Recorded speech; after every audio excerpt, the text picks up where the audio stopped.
izdomāt vispār ideju, to pirmo, to brīdi, nevis par scenāriju, bet tā pirmā ideja.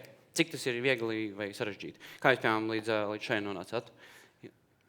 Tu mums prasa vairākas reizes, mēs īsti nevaram atbildēt, bet tas bija kaut kad, kad mēs ar grupu braucām, un mēs bijām kaut Polijā, mēs nebijām daudz dienas bijuši dušā, un daži it kā tādi bārdaini vīrieši paliek tādi jūtīgāki, un tad viņi sāk teikt, man ir augs, un es gribu dušā, un tā. Un tad mēs sapratām, ka katrā vīrietī ir tāds zaķīts un tāds kuils, tā bija tā pamatideja. Un kāpēc saka, jūs nevarat atbildēt? Jūs labi atbildēja. Saprat visu, jā? Nu, bet precīzi. Un starp citu, lai jums iespējams nākotnē būtu vēl vienkāršāk, mēs padomājam arī dažas idejas jūsu vietā. Paldies. Jā, mēs padomājam dažas idejas jūsu vietā, jo man liekas, ka Latvija ir pilna ar idejām. Galvenais ir scenārijs. Galvenais ir scenārijs, jā. Un dažādi ļoti labi notikumi, labi personāži mums ir pa pilno, un mēs uztaisījām tad nelielu piedāvājumu paketi. Mēs viņu sauksim jums tā.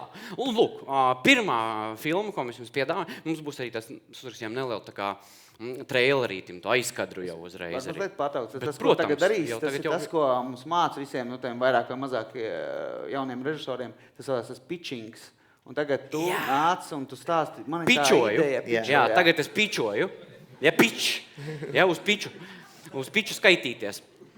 Tā ir pitchinga pamatideja. Tātad, pirmais piedāvājums, jūs pēc tam varēsiet izteikt savus pārdomas par to Lemberga Hood. Lūk, mums arī ir plakāts.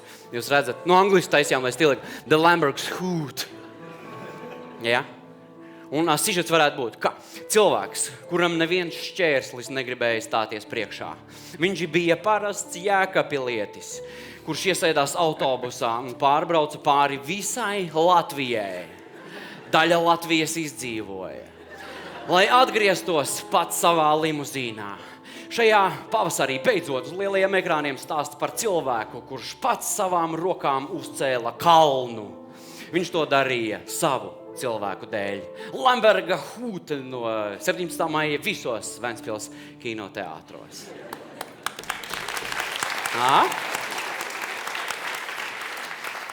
Redzi? Pie tā kalna es varētu piebilst.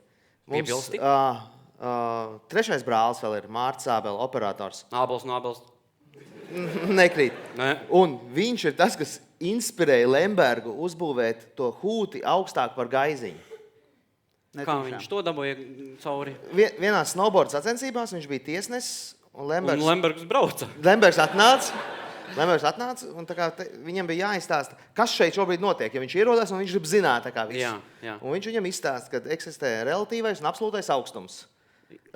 Kalnam, jā. Un nav jau tālu līdz gaiziņiem. Gaiziņš jau arī tur 60 metri tas relatīvais augstums. Lembergs saka, kā nav tālu līdz gaiziņiem? Viņš saka, tas jau nav 300 metri virs jūras līmeņa. Paiet 2 nedēļas, ir kaut kāds raidījums, šlāgera aptauja, Ventspils vai kaut kas tāds. Un tas ir interesants fakts, kāpēc mūsu brālis skatās to raidījumu. Jā, bet viņš tam es ceru, ka izrunājāt šito ģimenē. Viņš skatās, neesmu izrunājuši īstenībā.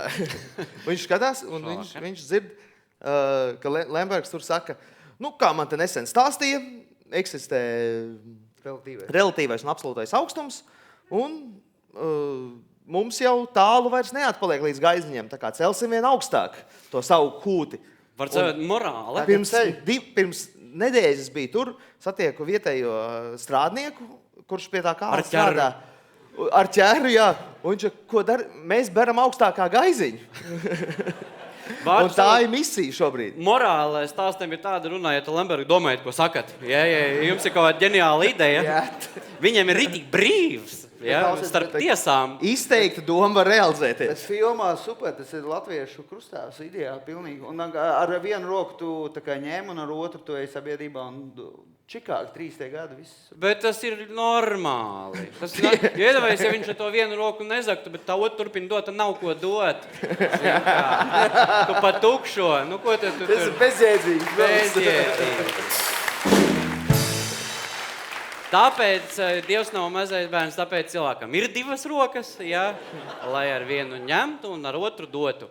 Nu, skumīgi, ka viņam tā dodamā maziņa tāda, rociņa tāda, tā ņemamā tāda lāpsta gadījusies. Ja, bet bruģīts jau ir daudz vis kaut kur.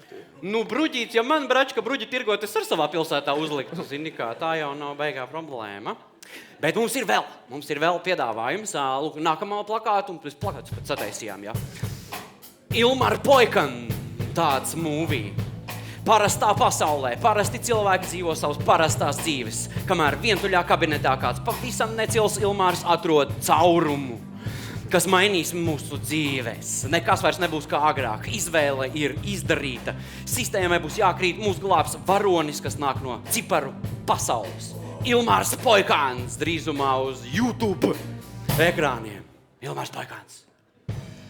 Nu, man liekas, ka ir kaut kāds arī. Nu, neo stāsts apakšā tur. Šitas ir īstenībā baigi labais stāsts. Jā. Ok, šo ņemam, tas ir jau eksportam, es pierakstīšu. Eksportam, jā. Eksportam. Trešais piedāvājums mums ir Ušakova ceļš.